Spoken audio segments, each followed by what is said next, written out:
Good day, ma'am and sir. I am Maricel Alawigan, 39 years old. I am married and I have two children, 17 and 13 ages.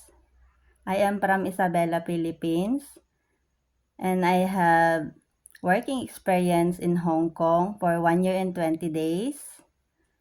I am serving 3 person, 1 couple and 1 kids, 7 years old boy, and also 1 pet dog.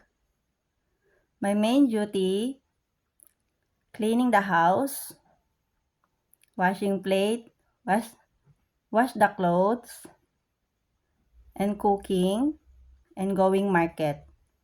Also, I'm going also in the school with the kids and picking up every finish their classes. Ma'am, sir, I am hardworking, trustworthy, and honest, also polite.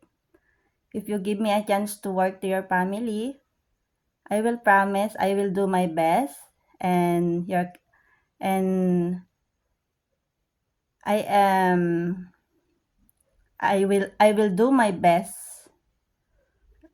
and I will work to your family until you need me. Thank you, ma'am, and God bless.